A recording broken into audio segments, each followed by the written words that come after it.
జిల్లా ఎస్పీ ఆదేశాల మేరకు రాజంపేట ఏఎస్పీ పర్యవేక్షణలో కోదండరాముని బ్రహ్మోత్సవాలలో సక్రమంగా విధులు నిర్వహించారు. ఎలాంటి అవాంఛనీయ సంఘటనలు జరగకుండా బాధ్యతతో పోలీసులందరూ పనిచేశారని ఒంటిమిట్ట సీఐ నరసింహరాజు అన్నారు. బ్రహ్మోత్సవాలు విజయవంతం కావడానికి సహకరించిన ప్రతి ఒక్కరికి కృతజ్ఞతలు తెలిపారు. తనతో పాటు తోడుగా సేవలందించిన ఎస్ఐ శ్రీనివాసులను సీఐ నరసింహరాజు అభినందించారు.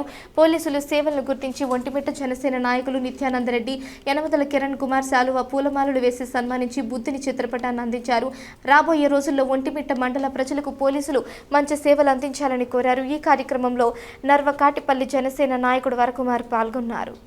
ఈ మధ్య ఇటీవల జరిగిన రాములవారి కళ్యాణోత్సవాలు, రాములవారి నవరాత్రోత్సవాలు, అదే మొత్తం బ్రహ్మోత్సవాలకి మా Kadapa SP Vishwanath Nachiket IPS sir గారు యొక్క సహకారాలతో సార్ యొక్క పర్యవేక్షణలో, గైడెన్స్లో, అదేవిధంగా మా Rajampet ASP Manoj Hegde sir IPS sir వారి పర్యవేక్షణలో చాలా ప్రశాంతంగా దాదాపు 2800 మంది సివిలియన్లు అయ్యారు. ఇతర రకరకాల సిబ్బంది యొక్క దీంతో బ్రహ్మోత్సవాలని చాలా సక్రమంగా నిర్వర్తించారు.